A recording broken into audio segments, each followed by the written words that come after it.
The regularly stated board meeting for the month of December.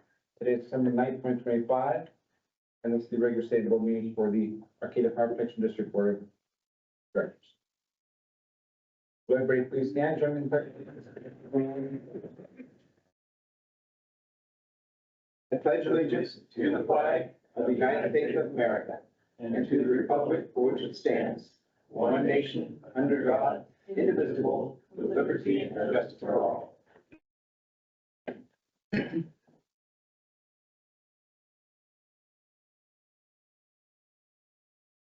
Clerk, please call roll. Director Maynard, Here. Director Johnson. Here. Director Mendoza, Here. Director Ladenslinger, Here. Director Arcana, Here. and we have four. Is there a motion for approval of the agenda? I'll move we approve the agenda as is. Second. Motion and second. Will the clerk please call roll? Director Maynard. Yes. Director Johnson. Yes. Director Mendoza, Yes. Director Ladenslinger, Yes. Director Arcana, Yes. motion carries. Moving into public comment and association reports. Any person may address the district board on any subject pertaining to district business, which is not listed on the agenda. This comment is provided by the Ralph M. Brown Open Meeting Act, Government Code Section 54-950 et sec, and may be limited to 3 minutes for any person addressing the board. Any request that requires board action may be taken by the board for a future agenda or referred to staff.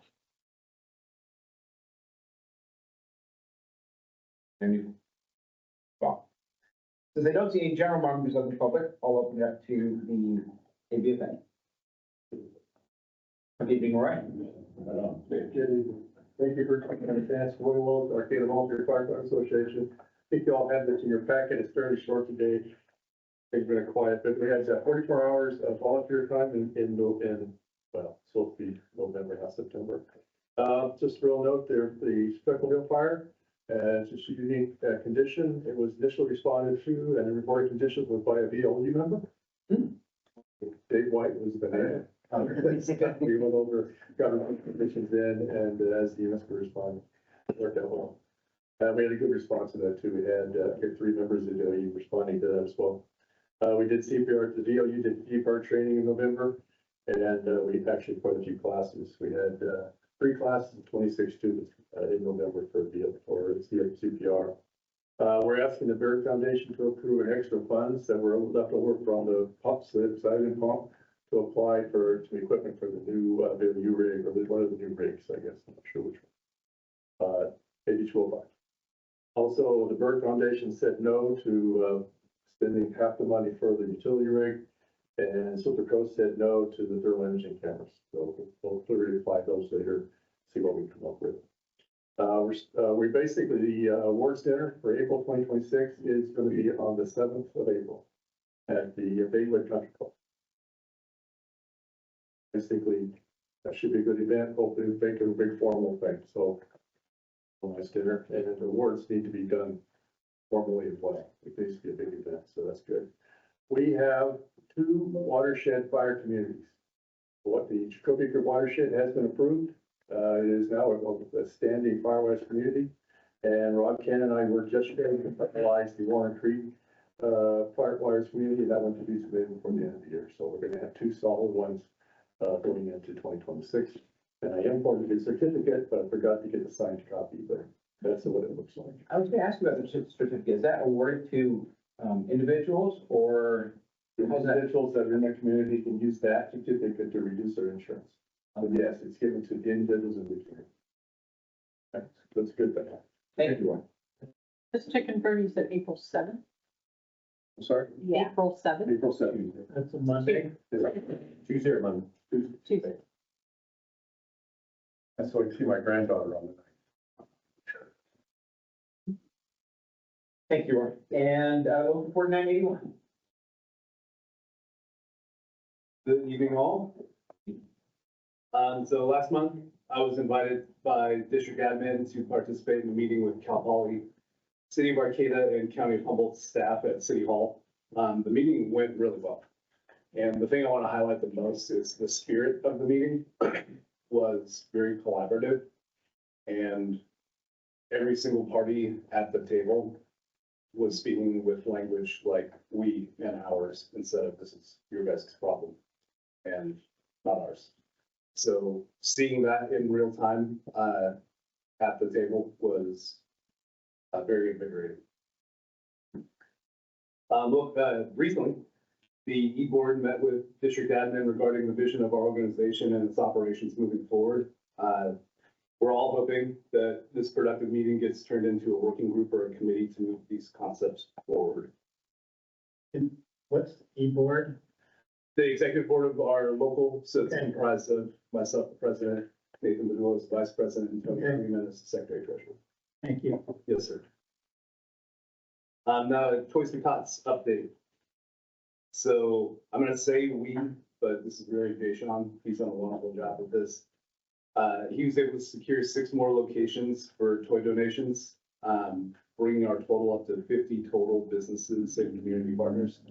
So that's huge. We have some presence. Cal Poly Humboldt, I believe the PD shop has a toy box out in front of it.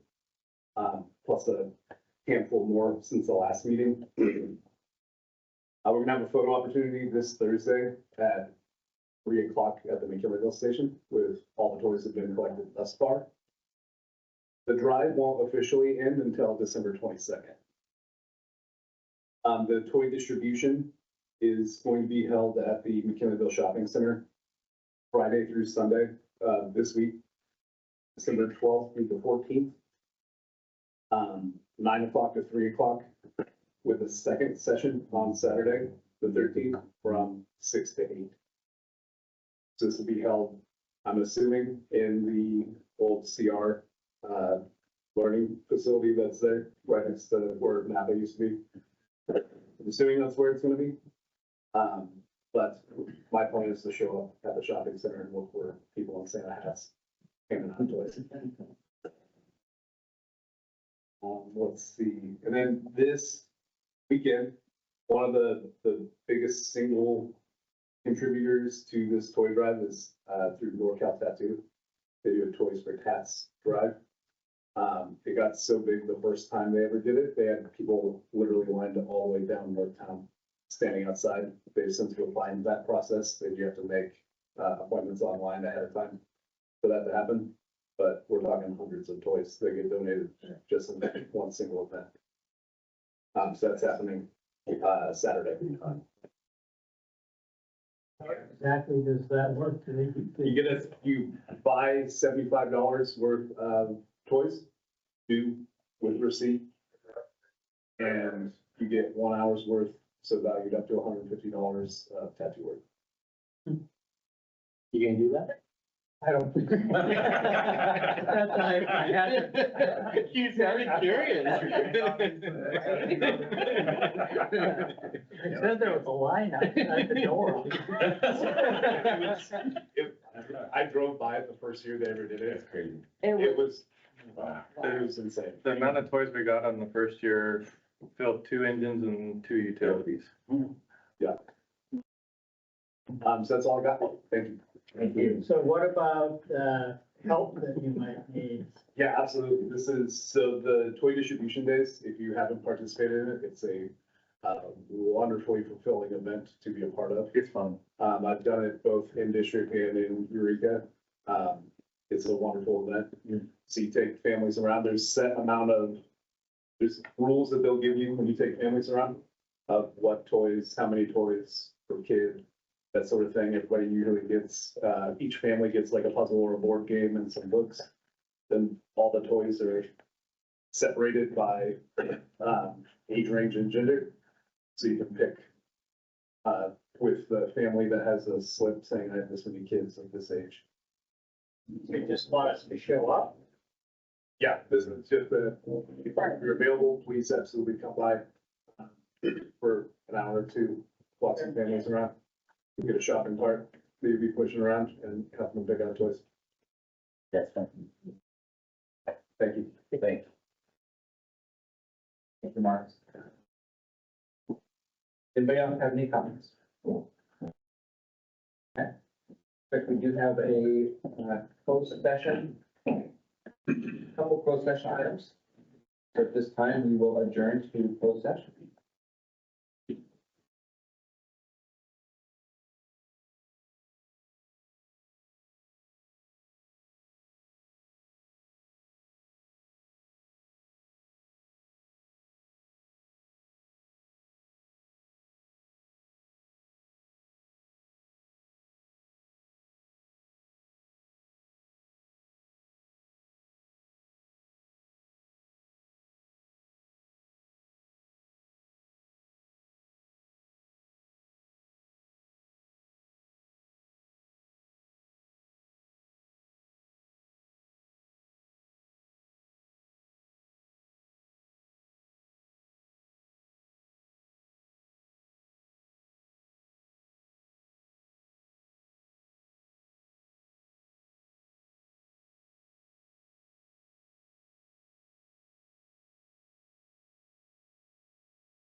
All right, we're off mute.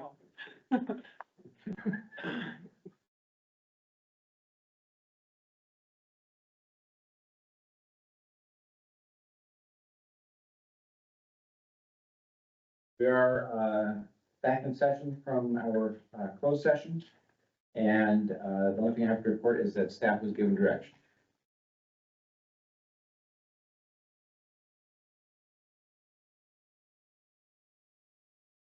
Moving on to the consent calendar. Consent calendar items are considered routine and are acted upon by the board with a single action. Members of the audience wishing to provide public input may request that the board remove the item from the consent calendar. Comments may be limited to 3 minutes. The consent calendar items are only 2 items: the minutes from November 12th, 2025, regular meeting, and November 2025 financial report.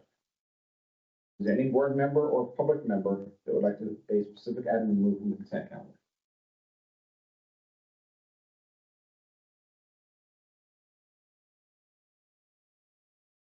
Seeing none, is calling to a motion. Move we accept the consent calendar. A second. Motion and second. Will the clerk please call? Yeah, Director Maynard, Yes. Director Johnson. Yes. Director Mendoza, Yes. Director Lavensberger, Yes. Director Arcata. Yes. Motion carried. Moving on to the district business items. The first item is the annual election of officers. Does the chief have a report? Sure. So the board adopted the Board of Directors Policy and Procedures Manual in the form of Resolution 17-169. Article 4, Section 4.1 states the board shall hold annual elections at its December meeting for president and vice president. The terms for president and vice president shall commence on the first day of January and end on the 31st day of December. The president and vice president shall be elected for a 1-year term with no officer serving more than 2 consecutive terms in any one position.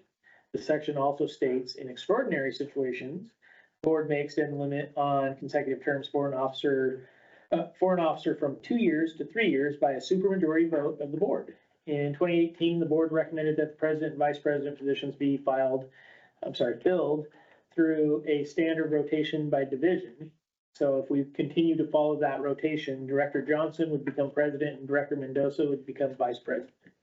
Staff recommends the board nominate and approve Directors Johnson, president, and Director Mendoza as vice president respectively for the 2026 calendar year. Thank you, chief. Any board member have any questions or discussion?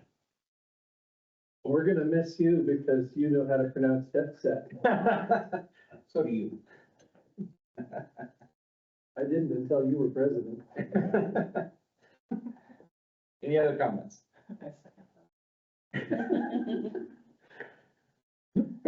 Seeing none, any members of the public have any comments?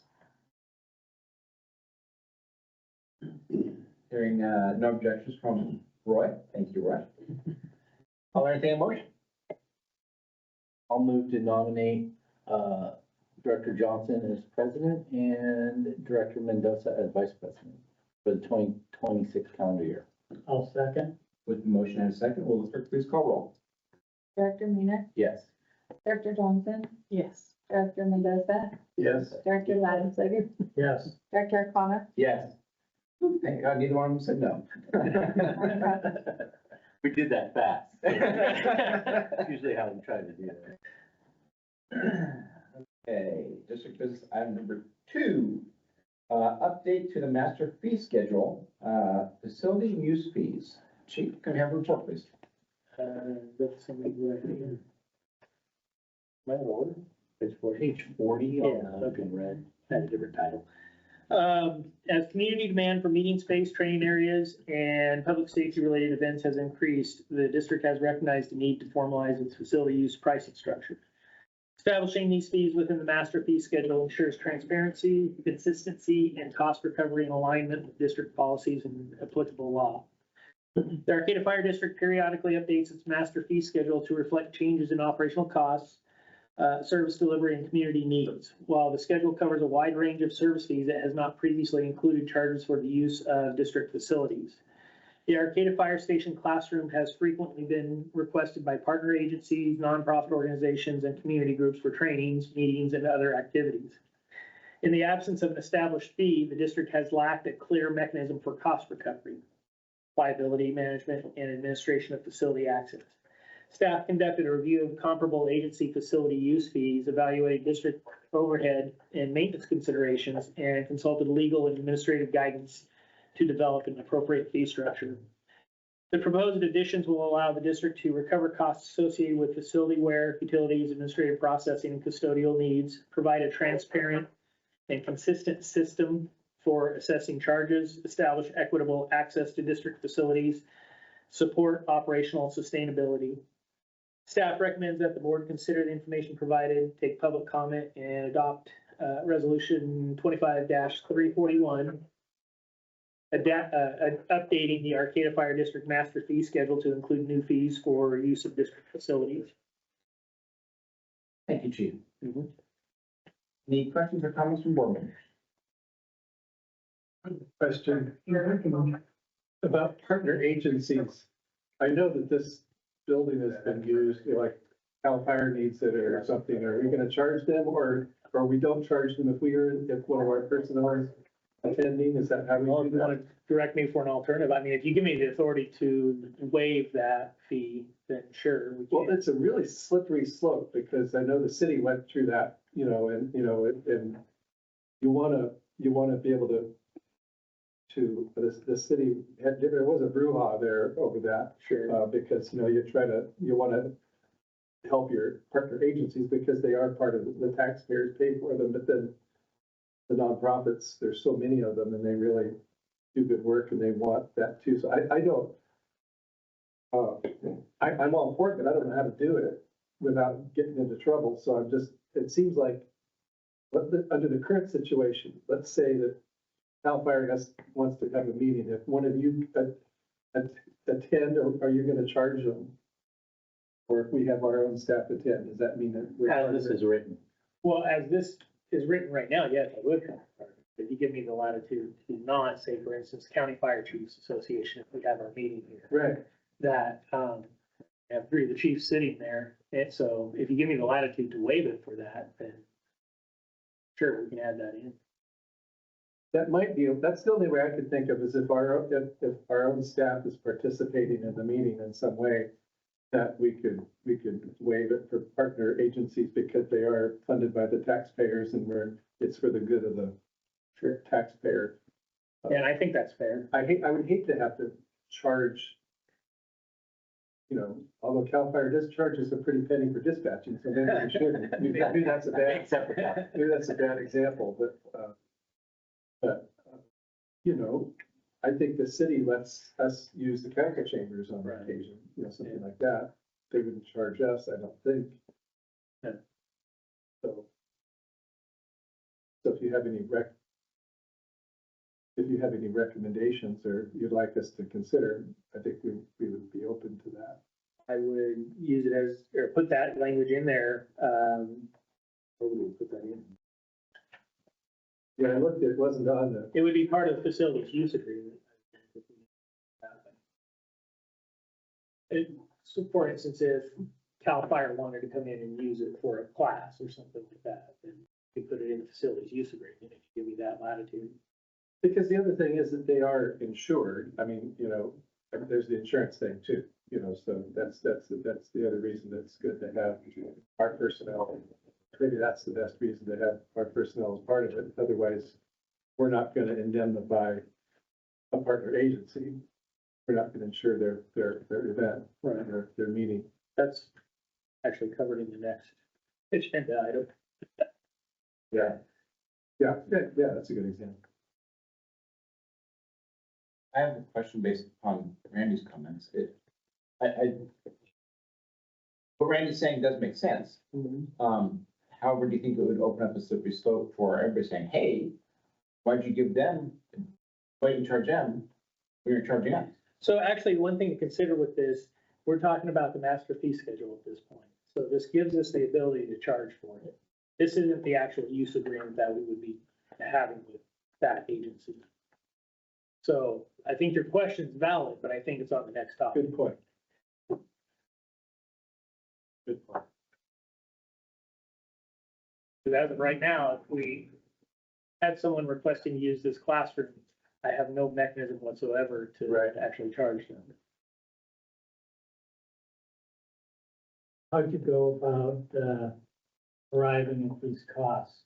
Comparable to what other agencies have done, and then you take, so in speaking with legal about it, we actually have to build it so it's a justifiable cost. It's not, I mean, it would cover average maintenance costs, if we had to sweep the floor, things like that, whatever that time would be for that staff. We can't just say, oh, well, it's $500 a day and not have anything to back it up. So we utilize comparable actual average cost to generate it.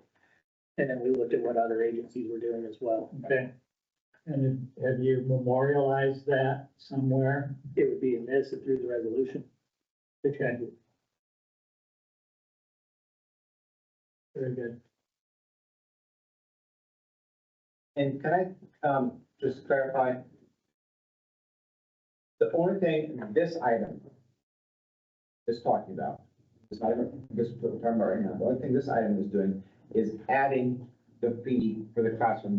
You haven't changed everything else in here yet. No, so actually, that's a very good point. We do need to look at that. The rest of our schedule fee changes, but this was kind of a time sensitive issue because we have a request for the classroom. But staff has been talking about it. We do need to take a look at this. There's new contracts out there which change the costs of like what an engine is per hour, things like that. So we absolutely do need to look at the entire fee schedule and revise it, but this specific item is specific to the classroom use. And this is not where we would put in the exception. That So would be the next agenda item. that's how I feel about Yeah, it. okay. That would be a better location for it. So this is an easy one. I think so. Any other directors have questions or comments? Members of the public? Yeah, quick comment, fee schedule does not include the kitchen. And, use of the kitchen, and then it'd be the next thing as well, because the facilities, all the plates, the bowls, use of the stove, hazard using stove, which is itself is tricky, that's correct. So, some detail on limitations, restrictions, or costs for using the kitchen. That's a good point. Yeah. Yeah. The- Don't break my plate. Yeah. Would that be a good item for, I'm just asking you and kind of in general, would that be a good item for the next item? That would say you do not have permission to use the kitchen, That'd be part of the fee schedule. or it'd be part of this, or it would be part of this The item? use agreement, yeah. Use That's what we of it, but were also- saying. We wouldn't consider the kitchen part of the classroom usage. The other concerns I had is like, I mean, when we were talking about this, like, okay, so if we're gonna have a use agreement, no alcohol use in the station, so all let's deal with this part first. Yeah. Yeah. Yeah, because that could be considered, you could do that in the use agreement. Correct. You could say you do not have permission to use the kitchen, plates, stuff like that. Would that alleviate the concern you're bringing up? So I understand exactly. $300 for all day, right? If they're in here all day, they're gonna wanna use the kitchen. No, Not necessarily. Okay. And then, whatever the next agenda item may talk about, you still have to, when not to use it. It may, and that's what I'm wondering, but that is a good point. You need to be specific, because everything in there belongs to the association. On the actual fee schedule, it says classroom use fees, so it doesn't include the kitchen. And that could be specified. I think of groups that use the senior center in McKinleyville, that use that big room. They don't use the kitchen. Right. They go off to lunch, and stuff like that. Yeah. But it gives them a room where there's a projector and they can yeah, and have their meetings. like when we used Humboldt Bay Fire's classroom, they have a kitchen there as well. But the only thing we did was put a box of donuts out on there and a carafe of coffee. Right, open the door or open the gate there and put it on the ledge, yeah. That's all, you pay the basement, that's all, you use the kitchen. Coffee. I can use our electronics and. We would have to, probably not. I don't feel comfortable with that. Because, I mean, Well, one, it takes passwords to get into our stuff anyways. right, and we need it to work for our meetings. As my constituent pointed out tonight. That would be other added fees that we would have to put in there for use of equipment. All right, do you wanna motion? Yeah, if there's no more discussion, I'll entertain a motion. Do you have any modifications? I have one question, something that Roy brought up. So you said that the ADFA owns stuff in there. What specifically do the, All the plates, all the pots and pans, all the silverware, but not the stove, the refrigerator? those go with the building. Okay, all right, I just wanted to, okay, thank you. That's all. Okay, I move that we adopt resolution 25-341. Second? With the motion and a second, will the clerk please call roll? Yeah, Director Maynard? Yes. Director Johnson? Yes. Director Mendoza? Yes. Director Legislator? Yes. And Director Collins? Yes. Motion carries. Okay, moving on to district business item number 3. Facility use, fee schedule, and standard use agreement development. You can have a report. So, sure. So College of the Redwoods has added an additional EMT immersive medical technician course to its upcoming spring semester. Because College of the Redwoods lacks sufficient classroom space to host 2 concurrent EMT classes, Arcata Fire staff and CR have explored using the Arcata Fire Station classroom as a collaborative solution. CR is requesting permission to use the classroom to accommodate one of the courses. Historically, although informal trainings and cooperative activities have occurred here at the district facilities, no contract, MOU, or formal agreement has ever existed with CR or any other entity for use of the district classroom space. Staff advised CR that an MOU is required before any facility use can occur. Use of the Arcata Fire Station classroom is feasible. However, the EMT class does conflict with the district's regular board meeting held on the second Thursday of each month. To meet both needs during the spring semester, one of the following adjustments would be required: either move the EMT class into the apparatus bay on the second Thursday or relocate the district's board meeting into the apparatus bay on the second Thursday. Staff has reviewed operational impacts and determined that either option is workable. Final scheduling adjustments will be coordinated once the MOU is approved. Minimal staff time will be needed to coordinate and occasional classroom setup changes. The MOU will include a use fee consistent with the master fee schedule. Staff anticipates minimal revenue from this. I mean, it's not that there's been a lot of requests, but we anticipate minimal revenue and that associated expenses will be covered. District council and the district's insurance carrier are reviewing draft language addressing facility use conditions, liability, insurance requirements, and indemnification, supervision, scheduling, and other operational considerations. Staff will finalize the MOU once legal and insurance related changes are received. The review will ensure CR provides adequate liability insurance, naming the district as an additional insured. Appropriate indemnification and hold harmless provisions are included. Responsibilities for supervision, property care, and damage reporting are clearly defined. All recommended revisions are incorporated to fully protect the district. Staff recommends that the board consider the information provided, take public comment, and authorize the chief to execute a memorandum of understanding with College of the Redwoods permitting use of the Arcata Fire Station classroom for the spring semester EMT course, subject to final legal and insurance review. The MOU will also serve as a template for future facility use agreements. Thank you, Chief. Does the board have any questions or comments? I think this is the one where we would want to stipulate any specific conditions or concerns in it. Was it twice a week, the class? Yeah, so initially they said Monday and Wednesday, and then they added a second class that's Tuesday and Thursday, and they don't have enough room to do both on campus. Is that gonna work for our shift in So that's what I was saying. It's like the option is take the folks in the class and move them to the apparatus bay if they're doing skills or whatever it is out there. Or the other option would be to move this board meeting into the apparatus bay. Without the apparatus in there. Yeah, move that in there. Oh. Yeah, priority. There you go. We moved the new fields. There you go. Yeah. And then the door code. You know, are they gonna access? to the- So that was actually, I believe we can actually change those codes to have a third set of codes in there if we were using it, but we want to isolate areas so that they can't access upstairs. And then parking.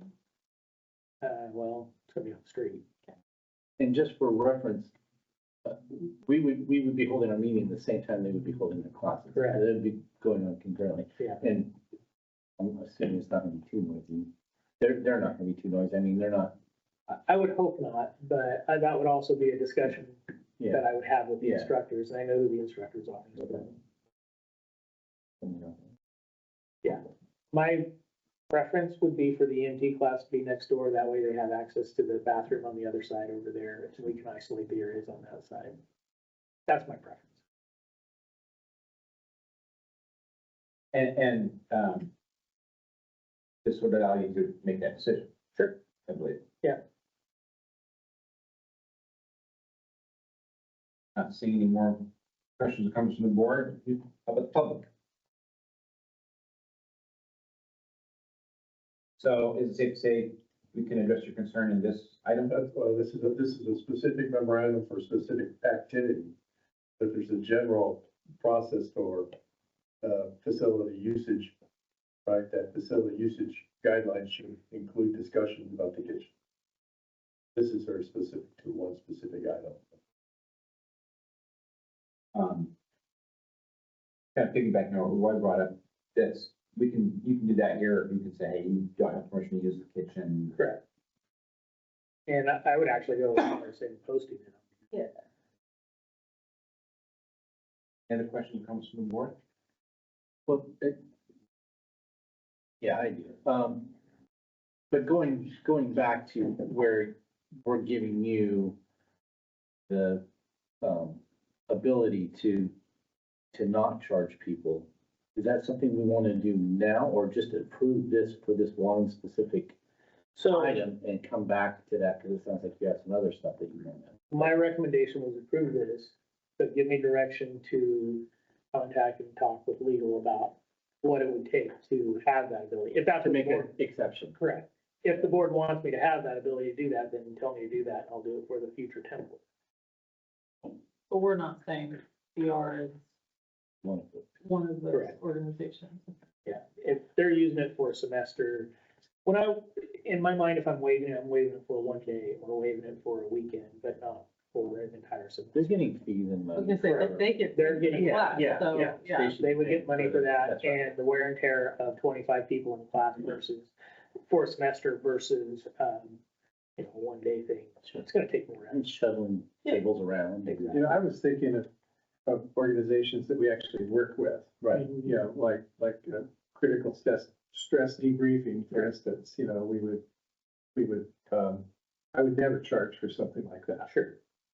For instance, you know, even if we weren't a part of it, you know, if the sheriff's department or CHP needed a building for critical stress debriefing, I would say, use our classroom, and we shouldn't charge them for. I something like agree. that. It's no different than the work program that, at a hospital. They don't charge us for use, things like that. And that would be the same litmus test I would use. Yeah, we just need the wording.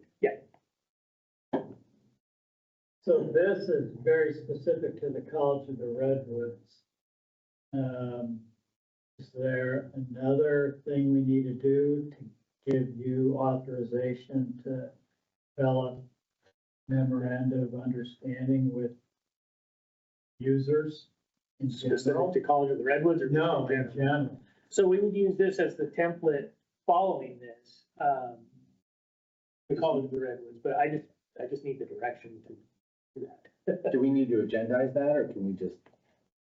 I don't think we need to, yeah. go ahead. Okay, so I think that The current MOU is specific to CR, so if the board approves the MOU, we can move forward with that. And how the chief mentioned that we need to update the master fee schedule, I think that can be the discussion.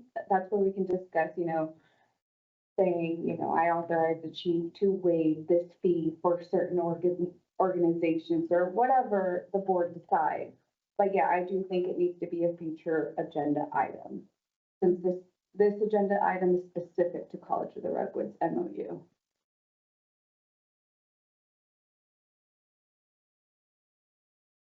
Anybody else have any questions or comments? Anybody want to make a motion? I'll make a motion to authorize the fire chief to execute a memorandum of understanding with CR permitting use of the Arcata Fire Station classroom for the spring semester intake. I'll second. With a motion and a second, will the clerk please call roll? Yeah, Director Maynard. Here, yes. Director Johnson. Yes. Director Mendoza. Yes. Director Loudon Slater. Yes. And Director Hona. Yes. Motion carried. Moving on to item number 4, chief recommendations, findings, and resolution for staffing, fire stations, equipment, and training facilities. Chief, can I have a report, please? Sure. In 2024, 2025, the Arcata Fire District participated in a comprehensive community risk assessment and standards of cover study conducted by AP Triton.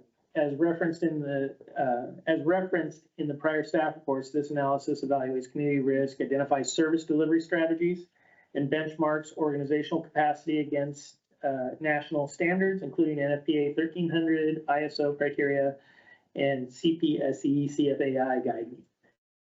The July 2025 CRA SOC report identifies several critical operational and fiscal challenges facing the district, including rising service demand, increasing population density, aging infrastructure, and staffing levels that fall below nationally recommended standards for safe and effective deployment. According to the analysis, continued growth, including university expansion and new high-density developments throughout the jurisdiction, will require enhanced operational capacity and improved station distribution to meet response time and effective response force benchmarks. Findings also emphasize that frontline apparatus, facilities, and training capability require significant modernization to sustain service levels. Some apparatus are rated in poor condition, Matter Station requires upgrades, and the district lacks a dedicated training facility. These challenges are compounded by financial uncertainty tied to the 2030 expiration of Measure F, which AP Triton identifies as a major long-term revenue risk. Findings are understaffing deployment. Current staffing does not meet NFPA recommended 4-person engine staffing, increasing call volume, simultaneous incidents, strain minimum staffing. The station distribution and facilities, 3 stations are essential for baseline system performance. Growth and access will necessitate a 4th. Matter Station requires modernization and functional upgrades. Training deficiencies.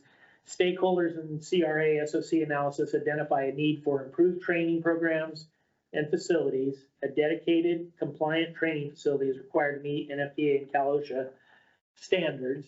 The infrastructure and apparatus, some frontline apparatus are rated in poor condition. Capital improvement plan has been developed.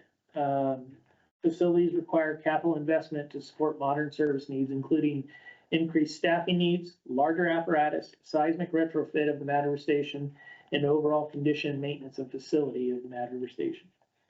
Training facility needed to meet mandates is needed and meet the mandates and community growth with the increased occupancy size and density, population, and expansion into the wildland-urban interface.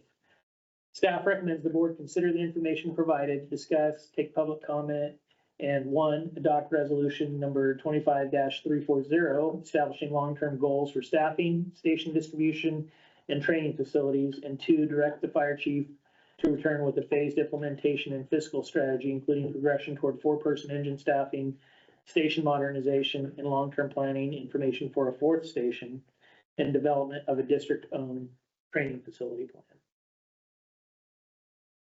Thank you, Chief. Any board members have questions or comments? Well, I do. I like this. This is something that I have been hoping that we could do for a long time, and I like how it's written. I I like, it's simple, it's something that my constituents can read and understand, I believe. So, and I applaud you, if you got that out of the AP training thing, good job. Where the data comes from. No, I think we need this. I think that we, as we go forward, when we're looking at updating our Measure F and our other, funding and looking for other funding mechanisms, this is what we need. This is very simple. And it's true, and it's not an over exaggeration, in my opinion. I like it, so I appreciate seeing it. I know that we're not there. I know we can't afford it. But it's something that we have to, as we're having the discussion with the community, with looking at, increasing our funding, this to me is a good map, good roadmap to start with. One question about the training facility part. Is that something that we could partner with, say, Humboldt Bay to do? That seems like be a great cost cutting. Well, they have their own training facility already. The challenges for partnering with Humboldt Bay is one agency has to leave their jurisdiction or go to the other jurisdiction to make it happen. I think in my mind, my vision would be to have something in our jurisdiction where we could pull other agencies such as Fieldbrook, Blue Lake, maybe Nealman. I mean, they're still leaving theirs, but it's easier for Fieldbrook and Blue Lake to get back to their jurisdiction than it would be for, say, Humboldt Bay to get back to theirs, in my mind. Then you can use on-duty staff. Yeah. I'd like to see something in our area, preferably in the Mad River area. Didn't we get some kind of mobile training facility? The tower, The tower? yeah. Okay. The College of the Redwoods is using that, Okay. and it's actually owned by the county fire police. The other thing I had, question I had too is about the staffing thing, the 4-person engine staffing. It just seems like it's kind of skipping a step since, should there also be something in there about a 3-man? Yeah, it's so, 3-person engine staffing? so it would be incremental. But ultimately, I think, if you want the Cadillac version, it would be getting the 4-person staff. We don't say Cadillac because voters don't like Cadillac. What I'm saying is if we wanted to meet the actual national standard, it would be 4 on an engine, 5 or 6 on a truck. But to get there, right now, what we're seeing is that 3 is the logical step right now. So, but there's a lot of agencies out there that are striving to get to 4 and 5. Some have 4 or 5. But the 3-person on an engine would be part of this. Incremental phases. Yeah, Yeah. this will be in the report. implementation, yeah. Okay, Yeah. thank you. We have, I keep thinking about, mass casualty incident. You know, we have a university here and a mass casualty incident, with a high density facility. And to me, it's not 2. 2 on an engine isn't gonna work for that. And that's something that, and 4 needs to be the goal. I mean, you look at the different sciences, for instance, and what they have inside their science departments and the high buildings and, you know, to me, and again, I'm just gonna say it again, I think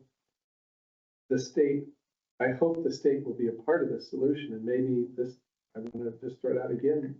I'd like to ask the state to consider having a Cal Fire Station in Arcata because they have all their assets here and we could, they have an old station up in Trinidad which is a way out of their, I imagine a response areas. Trinidad is not a heavy response area, so if we get into meetings with the state as we're having these discussions, it seems like if the state located their fire station closer to their assets, that would be a big benefit for our district in terms of personnel responding to state assets. Cal Fire's wildland. That doesn't really make sense for them to have a station. They're doing auto aid for us, they're coming to I our, know, but I think that's a big ask. No, they're the state fire, That is they're the state rural. fire department, and the state is exempt from, No, I understand why you're making taxes, the and- statement. I and just think, they need to be a part of servicing their buildings, and that, the highway patrol does, they do dignitary protection, for instance, but, they're still the highway patrol, because they're considered the state police, so I consider Cal Fire the state fire department, that similar respect. But, Yeah. in fact, have the highway patrol guarding the former vice president, as for instance, they have a security detail. Their orders of the governor to protect after the Secret Service details taken from the former vice president, so the highway patrol is providing that. I mean, it's different, but it just shows that these state agencies can work outside of the name of outside of their boxes. mhm.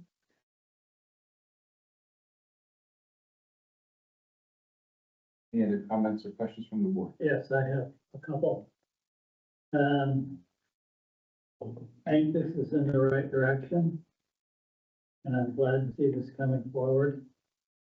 I do think that there's a couple things in both the findings and the resolution itself that I would offer as changes to, and editing them and changing them before we have a final approval. Under staffing and deployment, I think that including having 4-person engine staffing, which is the standard, I also think that we need to talk about the total number of firefighters that are needed, not just 4 people on an engine. So I think that if you look around the state and if you look at the NFPA, they would be talking about something like 25 or 30 firefighters to show up at something like the dormitories.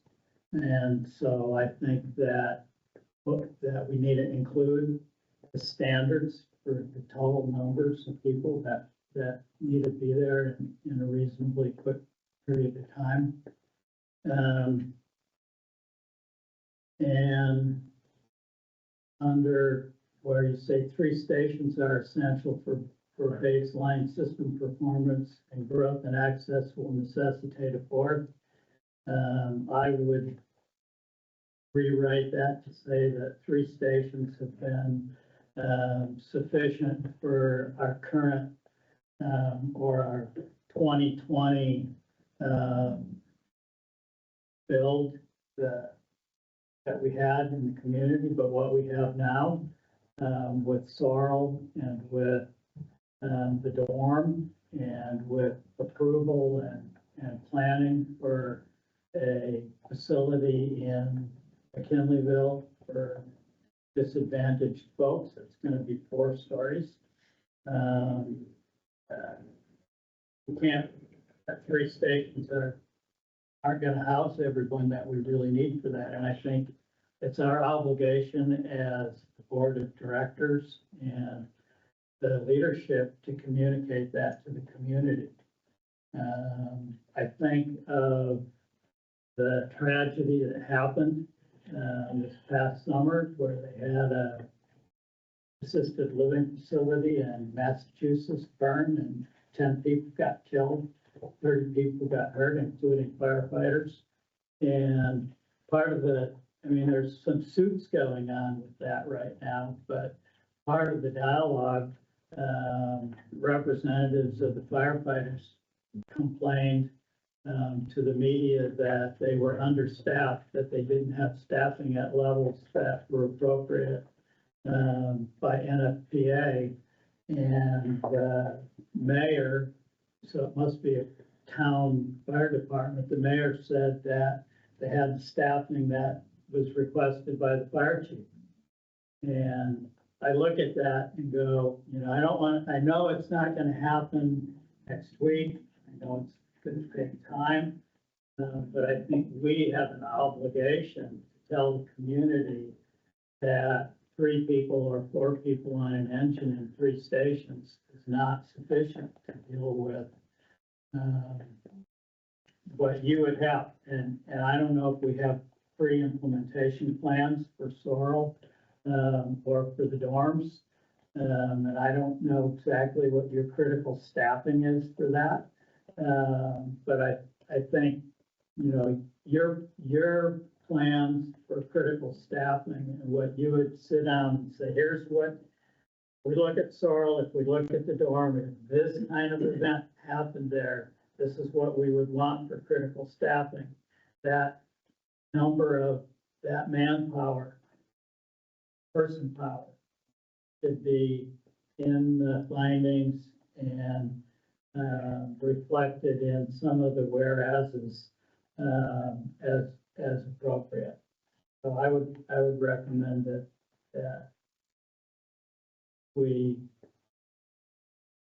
I'm ready to approve it, but I would prefer that we approved it with some of those suggestions for editorial additions so that when it goes out to the rest, because this is a statement from the management, from the union, hopefully, and from the board of directors to the community. This is our policy, and I think it's important. You know, it wouldn't hurt to bring this back again, because that just gives us more time, airtime, to talk about it in public. I mean, if we wanted to do some of those things, I love that we're doing this, and I'd love to not just talk about it for one meeting. I'd like to talk about it at multiple meetings, so that we can, you know, it can become more feasible. So, Did anybody write down Director Landsberger's additions? I think I captured the notes on Okay, it. good. I was trying to keep up with them and I was not doing a good job. Yeah, what, essentially the overall comment that I got was to show the critical staffing needs, critical tasking needs, for what we would need for the 4 stories and greater, buildings that are being built now and that we already have for that matter. And then also recognizing that the, total number of people needed on scene, and that 3 stations were sufficient up until, you know, Sorrel Place and so on were built. And now that we have the mid-rise to high-rise type buildings, that there's a definite need for 4 to accommodate all of the personnel, staffing and equipment. Personnel and equipment and apparatus. yeah, perfect. Well, I was here when, I think it was Measure A failed, and it was a gut punch. Wasn't it Measure A? And I think, I like the idea of a gradual, because I'll tell you, our constituents just aren't gonna do it any other way. You know, if we start out, you know, trying to fund what we really need and what an FPA requires, we'll get dumped on our hands again. But I think if we can just keep saying, you know, 3 and 4 and just work that way through, I think that's gonna be a huge part. I'm not against continuing beyond that, but I want to get something. I don't want to go so high that the citizens say no. And when we worked Measure F, we took in a lot of public input, and we had people, I talked to a lot of people, especially in my division, that it was a struggle for them to buy a Starbucks coffee. These are elderly people, fixed incomes, and, you know, they live in like mobile home parks, you know, those are my people. So I think it's gotta have to be gradual, but we can't just keep sitting back like we have been and hoping and pretending that something's not gonna happen. I mean, you look at Palisades Fire, for instance, you know, everybody started pointing at the fire chief, you know, he didn't have enough people on, you know, and you look at the Tubbs fire, you know, and how many fires are we gonna have? And earthquakes and tsunamis and so forth before we just need to keep talking about this. We need to keep educating the public about this, but we need a starting point. But yeah, I agree with you, but I don't think that if we came out the chute with doing that, I think we would lose. I understand that, and and Cal Poly presents both opportunity and challenge. Having worked there for 30 years, and then they just spent $5 million to buy Sun Valley, $5 million to buy Sun Valley Bulk Farm. Well, the foundation probably did. Well, but that doesn't matter. Right, exactly. If the university president and the chancellor and the board of trustees said, we can't have kids in those dorms and in jeopardy, they would give us the money. Put 4 people on all of our engines, they could do that next year.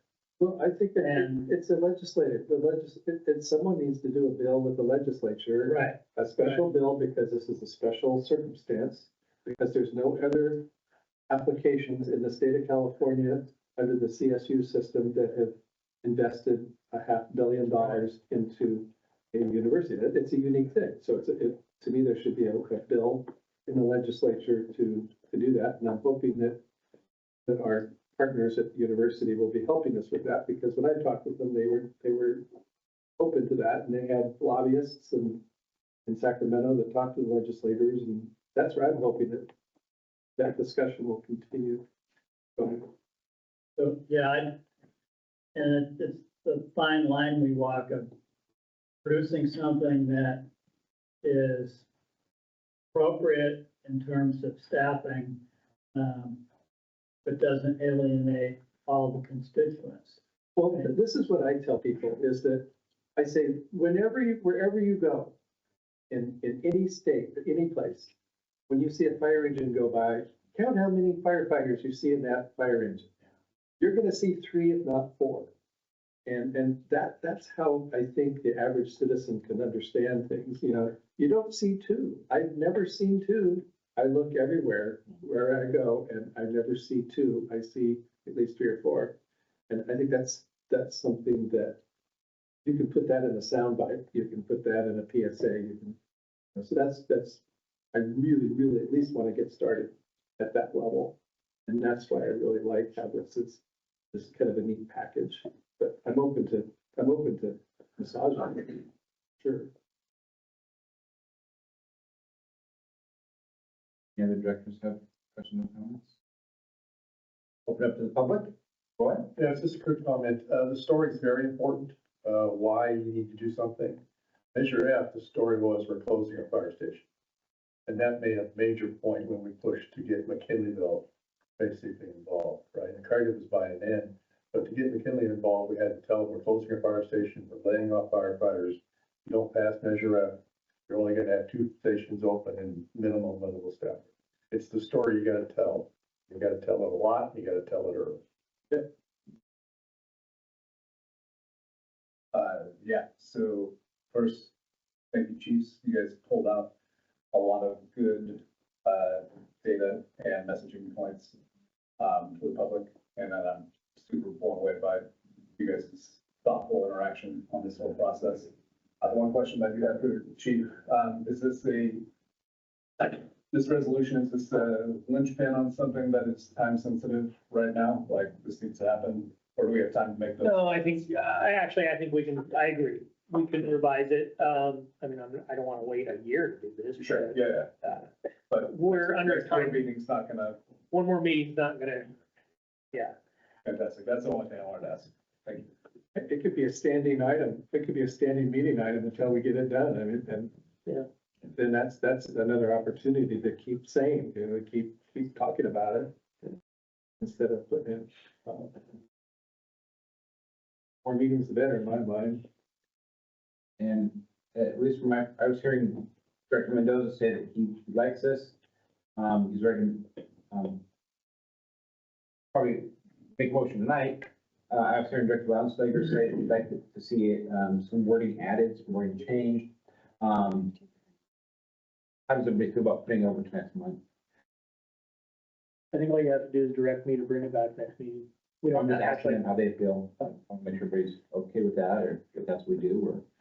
I'm good for that. I'm good for that. I think Eric, I know, Eric, you'll have some thoughts written up and. Well, I expressed them and he echoed them back to me, so I don't see that there's any You huge. probably even have that in a lot of your current work product. I bet you have all that already. And I think all the numbers are in the SOC. At least some of them are probably, but at least in the Well, that's what data is. Yeah, yeah. Are you trying to keep this short and sweet? I revised it many times. I think it is shortened down. Okay, I just wanted to make sure that having it be interesting. Yeah, I mean, I I don't did. see it as more than a few other additional lines. No, I see it as a couple more whereases, basically. Yeah, Based on what I heard. And adding a couple lines to the staffing development and the station distribution facilities, right? Yeah. but nothing, I agree, concise.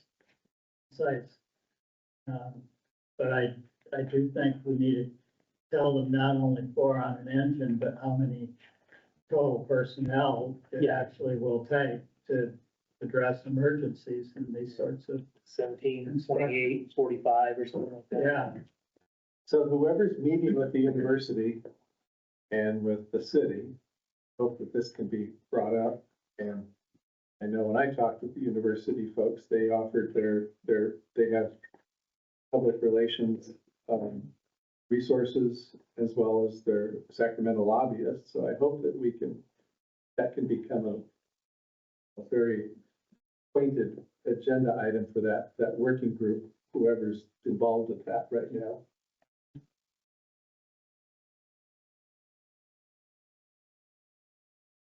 Somebody else is saying. So, do you need a motion? Somebody need to make a motion to direct back next You month? just need to direct me, bring it back next month Bring it back next month. with the revision.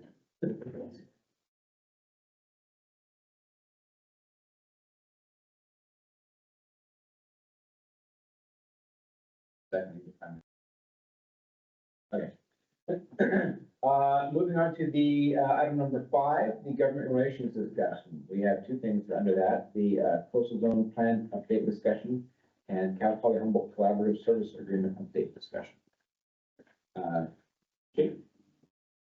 Yeah, this is, we've got it on every month. It gives an opportunity. You don't have to take action, but it gives an opportunity for the board to discuss the topics, which are, tonight we had the coastal zone plan update discussion and the Cal Poly Collaborative Service Agreement update discussion. Any board members have, anything they'd like to discuss? Bring up. I just want to hear about, is there something new with the coastal zone? I don't have anything new on that at all. I haven't heard a word, haven't seen anything posted. Okay. I just know that, I think it was February is the next, Yeah, but the folks in the Arcata office thought that was optimistic. Yeah. And here at this agenda item, I can say that what I asked for in the findings and in the resolution is actually something that the Coastal Commission Office Manager suggested that, she didn't say do this, but she said, you know, when you talk with the city and be fairly specific with what it is that they actually needed to have. So for example, and we have no idea what's gonna happen with that. But the judicial review of the hotel in Trinidad said that having an engine and hydrants wasn't sufficient, that there had to be sufficient staffing. And when we talked to them in the office here, they said with regard to Arcadas that we should provide them with some idea of what the staffing actually needs to be. So I view this, both the memo to us, the chief memo to us, and our subsequent resolution as a way to provide the community with your professional view and our administrative, legislative perspective on what needs to happen to build out the community the way they do.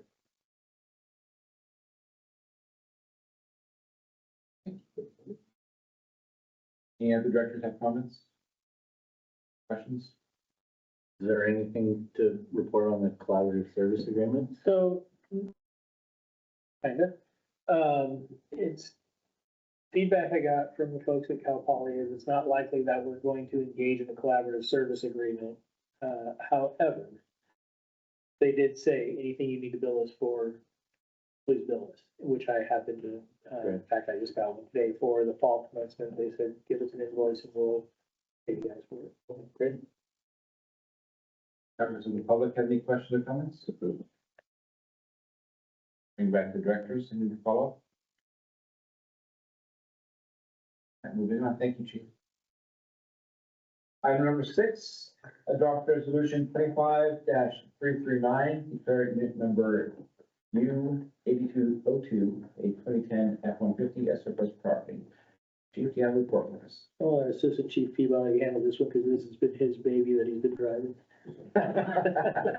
Well, you have the report in front of you, and yes, it is time to replace a unit that's done very well for the department. It still has a little bit of service life left in it. That's why we'd like to see it possibly go to another local, smaller jurisdiction here. That'd be the first place that we looked at to get rid of it. But yes, the unit has lived its life with us, and it's time to have it move on. And before you is the resolution and the information about the unit. That'll answer any questions. I know we bought it used. Mm-hmm. It was pretty well used too. It was kind of one of those desperate things. I think it literally came from the PFD, Bishop Fire Department, I think is what it was, down in SoCal. I mean, a little out of, slightly digressing, but how are we doing at getting rid of the old Pierce Rescue? I'll let Chief touch on that one too. Or the new Pierce Rescue that we've never used. It leaves next week, All right. date to be determined, Check. and the already check in the mail. is in hand. Okay. Where's it going? Georgia Pacific in Oregon. It will be used as their confined space and a hazmat rig. Good job. And then what were the determining factors for getting rid of the truck, just so? Which one? I know, the. Age the and one- mileage. Age, mileage, and it was the unit to be able to, next one be shipped out, as we have to keep updating our utilities. Is 150 kind of our mileage limit? I mean, what, It's more of an age and or mechanical side. And this one here, yes, there's mileage, especially since if this unit was used to go out of county, there is a requirement that they be reliable, and as they start to get up into the 160, 170 range, that starts to become a reliability issue. I think because it's had a lot of drivers and different owners, kind of adds to the. sure, I just didn't know if there was some If line of demarcation. we bought it and it stayed in our fleet, we maintained it its entire life, I think it probably would be in better shape, but it's been handed around a lot. And first thing for us, we always look at is the age. We normally try to do 10 to 15 years on our utilities, but then as some of the utilities get driven more, then we jump into the mileage. It's a 2010. Thank you. We got both. I put a new steering wheel on it last year, like a brand new pickup again. It did very well for us on all of our out of county assignments that I took it on, but it is time. Any comments or questions from the public? Back to the board. Anybody have any further questions, comments, or does somebody want to make a motion? I'll make the motion that we, approve resolution 25339, declaring, unit in exhibit A to the resolution as surplus property and authorize the fire chief to dispose. For a second, A second. motion and second, will the clerk please call roll? Director Music? Yes. Director Johnson? Yes. Director Mendoza? Yes. Director Simonson? Yes. And Director Connor? Yes. Motion carries. All right, moving on to correspondence and communications. Chief, Sure. you want to go over all these communications? Yeah, we received a number of cards and candies from Director Mendoza and his wife, and from Pearson's Company Charter School, as well as a thank you card from a member of the public thanking an unnamed firefighter, don't know who it was, but they were thanking us for assisting with their smoke alarm. And then a letter of appreciation to the folks that went down to the Palisades Fire and the water tender and assisted with that. That's a really nice letter. It was. City council member from, Los Angeles. I also just received an email yesterday, essentially with more follow-up and thanking again for everybody that attended the fires for that. So,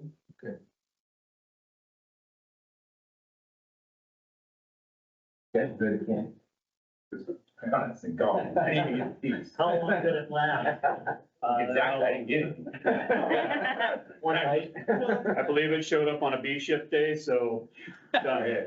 I was on by the end of Yeah, that it's done. week day. B shift, we do good work on camera. We have a good dental plan. Yeah. Let's see.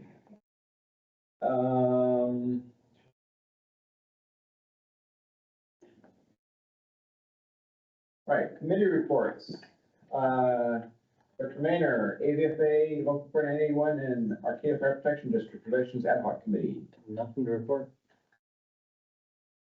And, Directors Johnson and Mounslider, the fiscal year 2025-26 Budget Committee. Well, we met, but it wasn't for a budget. But we did preview some, I'm not gonna call it software, but it's an Excel workbook that will help with our projections into the future for our fiscal departments. So once that's ready, it will be available, yeah, but it's not quite there yet. And that'll provide input for benefit assessment and And redoing, Next and measure. redoing Measure F. Yeah, so it's a long-term projection model. So it'll give us the capacity to figure out what our needs are. Thanks. Yeah. Government Relations Ad Hoc Committee, myself and Director Landslager. No. We have nothing to report. And moving on to the fire chief monthly report.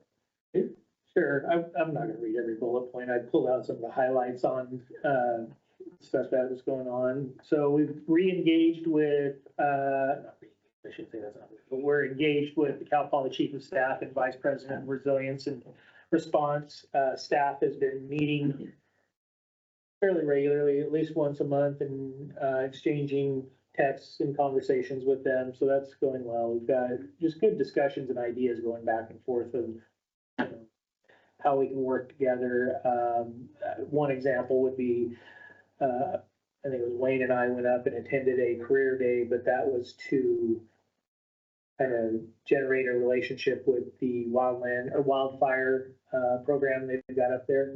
So we're trying to find those niches where we can reach common ground and have discussions. I went up, and I've done this for years. I did it before I even came over here. I went up as a guest speaker for the Cal Poly journalism class, because I used to be a PIO, and met up there. Sheriff Honkel was there. Bill Walzer, who worked as an inspector with us, but was an evidence technician over at EPD. We presented information on how to work with public safety agencies and incidents, and how to make it safe, and talking to them about traffic issues. And I put the Blue Lake fire engine, that was on my mind at the time, because we had just had that incident. It was unfortunately a fatal incident out in Blue Lake, but the Blue Lake fire engine got struck out on 299 during the incident. Nobody was hurt, fortunately, but it did do some damage to their fire engine. It was just to relay that, hey, we're in fire engines and fire apparatus and vehicles, and we have all kinds of lights and reflective material, and we still get hit. So it was basically to relay to the student journalists that if you come to our scenes, it's a dangerous place to be.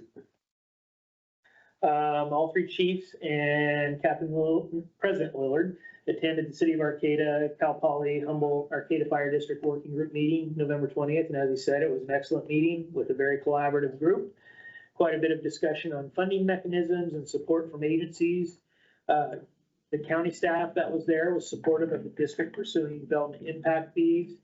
The discussions that were there were all positive as far as the interaction and different ideas.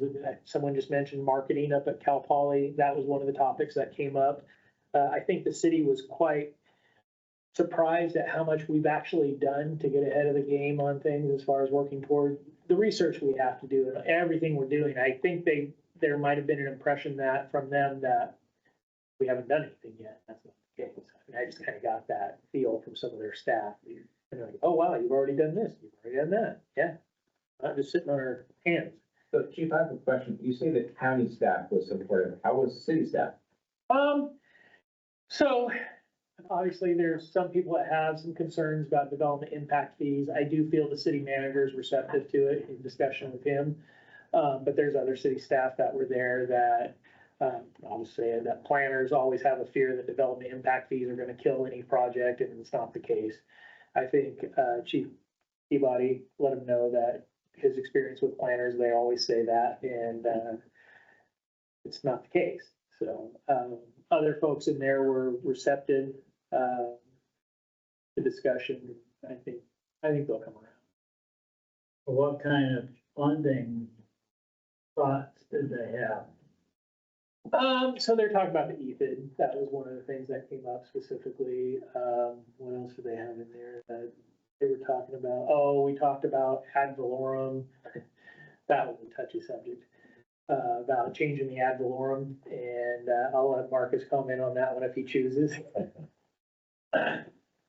Okay, trying to find a professional way of saying people were trying to guard their money. Yeah. But the nature of the beast is that's one of the funding mechanisms that we do have out of the three that are legally available to us, and the agencies that are concerned about it have other ways to recoup that cost. Yeah, exactly. It was good discussion, but yeah, there was certainly like, oh gosh, we're not gonna take our cut of the pie now. Okay.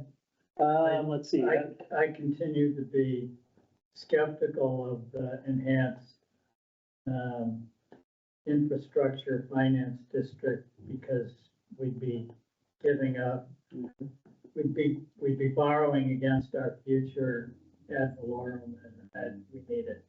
And so.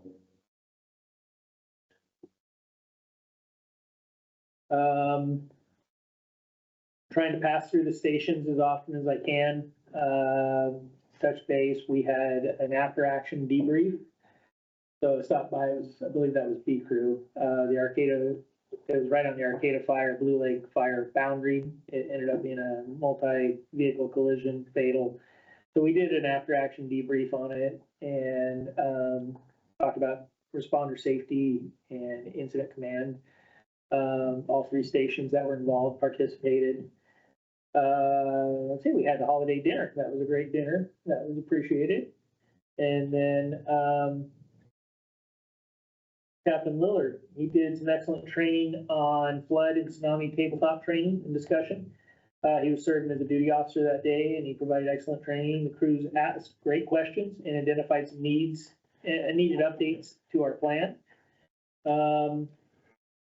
Wayne and I responded to Phillipsville as members of the arson task force to conduct a fire investigation, cause and origin investigation. It was a fatal fire investigation. So we met up with the sheriff's office down there and conducted that. Chief McDonald attended the Humboldt County Fire Chiefs Association that night in our place because we were doing the fire investigation, and then he promptly had to run out on another incident. So during that, if you're not there to defend yourself, they throw you to the wolves and put you on a committee. So Wayne and I. They being Chief McDonald? Yeah. They got it. Yeah, no, we knew it was coming. There's a desire to draft a policies and procedures manual for the local government for positioning, strike team call outs, and how we handle that. So because Wayne and I are two of the few strike team leaders that still are available to go out. They have asked us to help with that, developing that policy and procedure. We met with the union executive board and had a good discussion on alternative staffing models and concepts to improve service levels, and I think we're gonna have future discussions on that. And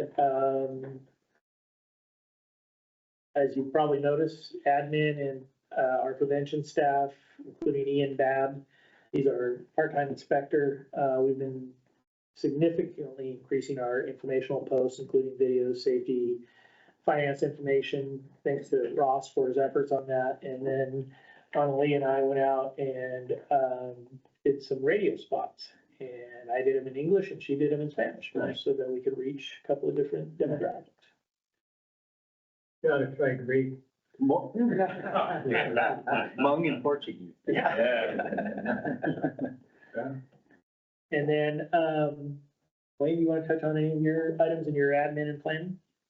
Sure. Director Johnson just advised that we had the financial planning meeting and looked at the modeling. We have completed the capital improvement side, which was needed for Bart Wells to complete their assessment, to start working on their study, which we also needed the SOC. So all of that information is now being passed along to them so they can start working towards their engineering. The SCI group has also gotten the information and they're working on the impact fee study for us as well. We have a electrical policy group and it's continuing to work, and we're hoping to implement half of the policy manual before the first of the year, or right after the first of the year, so we can get that started out and we can start headed down the road.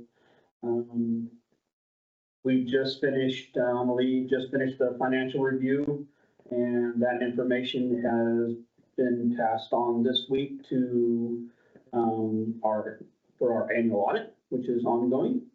So we'll get that done, and with the volunteers and Captain Willard, we have our unmanned aerial system in my office in the box, not allowed to be open. But we are working on the policy and the procedure for that and starting to get that implemented so we can get that up and operational.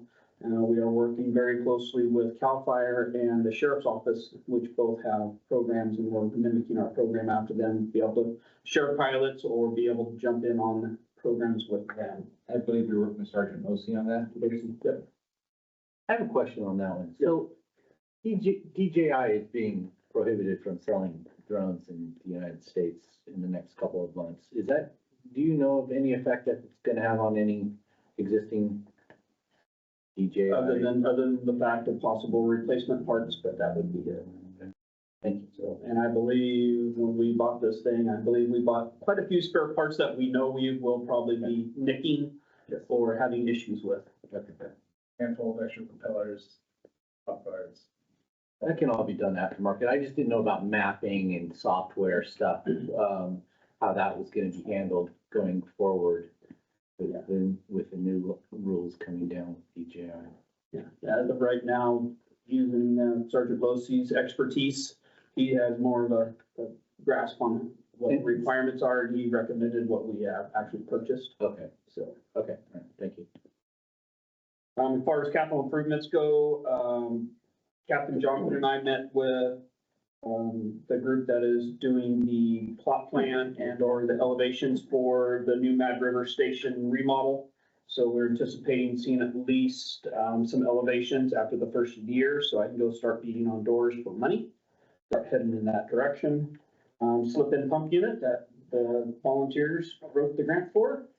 That will be installed. Just got notified that some of the parts did not make it out of Oakland Port. And so now it won't be installed until after the first of the year, but that's okay.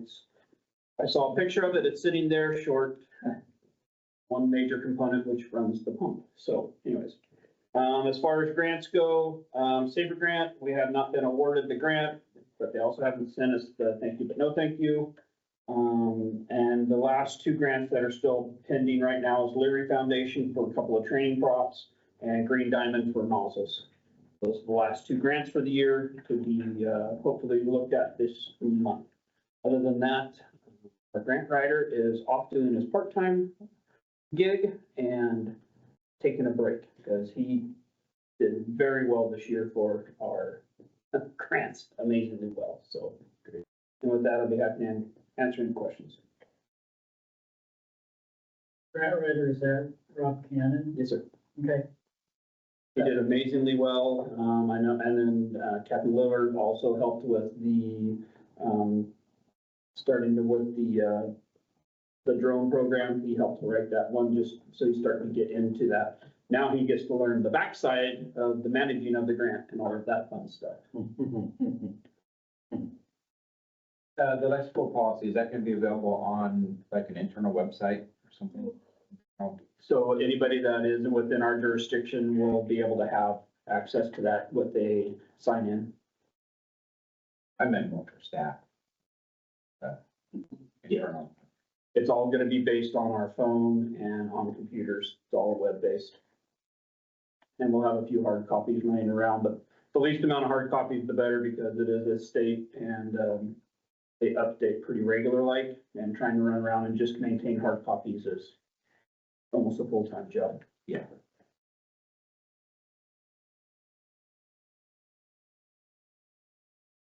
My turn? Yeah. So operations and training report, we currently have one, engineer in the fire instructor class that's being offered in Humboldt Bay this week. We have a fire captain that's attending the Bay City's leadership training. It's roughly 6 months of training, but it's one class a month. And you interact with, leaders in the organizations of most of the city staff and special districts around, Humboldt. Just finished up the driver operator series in November. So our new engineers have gone through both classes and they're progressing well in their training. Operationally, we had 72 hours of acting duty officer, captains. I think most of this time was for the training shifts. And so one of us was shadowing them as they were the duty officer. And then 264 hours of acting company officer, so engineers acting as fire captains. Major incidents for November, the previously mentioned fire up on Pickle Hill. We had CAL FIRE, Humboldt Bay, sent engines, and Blue Lake, Fieldbrook sent water tenders. And VLU Wood responded with our water tender, and they extinguished the fire that consumed the residents up there. Had a vehicle fire in West Haven that the engine out of McKinleyville was second in behind the CAL FIRE engine. As Chief said, Chief and Assistant Chief Peabody went down to Phillipsville as part of the arson task force. And then most recent was the fatal accident on 299 with Blue Lake. And year to date, we're sitting right around 3,500 calls, and we're projecting to be at our highest call volume for ever, at 3,800 calls for the year.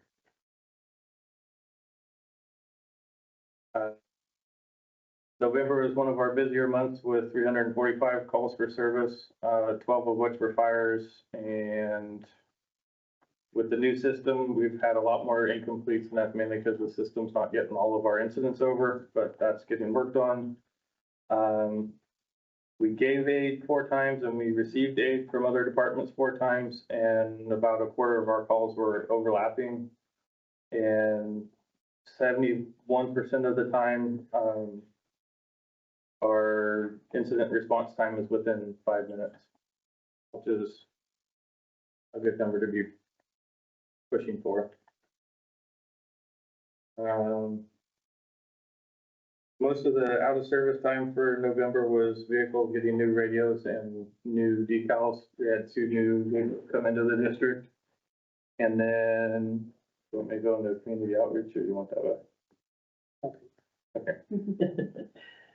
Okay, for community risk reduction outreach, you can see, as I mentioned before, Chief McDonald has really been getting the social media out, and it's basically you're doing what, 2 to 3 a week? We hit the funding every day of 1 week, and then December, we're doing 3 posts a week, and we're projecting 2 posts a week for January. Yeah, and we've been going out and recording video spots in various locations in our jurisdiction. So, for instance, I went out to Jacoby Creek to Covered Bridge, and we did a recording out there.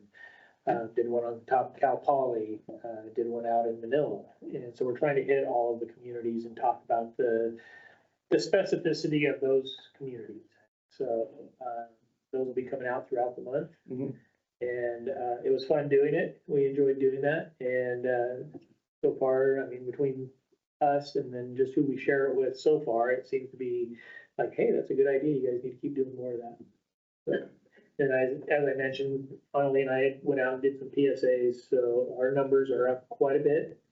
I don't listen to the radio much, but I'm assuming they're getting out there. Yeah, Ross said he heard it. Okay. So, and then, as you can see, the fire marshal, he's going along doing what he does, plan reviews and inspections and a few enforcements here and there. Our building inspector, our part-time inspector that came on for mandated inspections, he's doing a great job. So he works a couple days a week, 3 days, and he's doing a great job. That's what I've got. I like the PSAs. Keep them going. I think it's a great factor. Nice format. I like it. Okay, moving on to director matters. We'll just start at far end. Director Mayor, I'm good. Richard Johnson, Okay. Mendoza, I'm good. Richard Lonsdale. I'm back. I like that. I like that. And I have a couple things. I guess the first one, were we gonna set the facility use fee thing to give you permission to waive the fee sometimes? Were we gonna set that for next month? Yeah, for the template. Yeah. Yeah. For under. Yeah, I'll bring it back next month. Okay. And the chief, touched on this. Captain Millard also touched on this. I as well met with the union executive board, and we discussed, some alternative staffing models. And, I'd actually like to bring this to next month's calendar for the possible formation of a, ad hoc committee. And maybe having the ad hoc committee involve, not only 2 directors, but the executive board as well as management.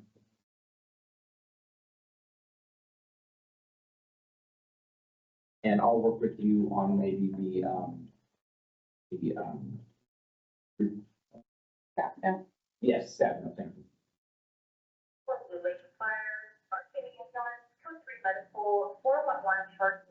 Got it. For a 7-year-old male. I will thank you guys for, it was very informative, and I enjoyed our time together. Yeah, we can do it as well. Yeah. Yeah, I'm glad you invited me, and I had a good time. Thank you. With that, our next regular board meeting is scheduled for January 8th. That's Thursday, January 8th, 2026. Right back here, and I believe it'll be in the classroom. Just looking to make sure, because I don't know when their CR stuff starts. So with that information, do we want to make a motion to adjourn? I'll move this week adjourn. I'll second. Motion second, we're adjourned.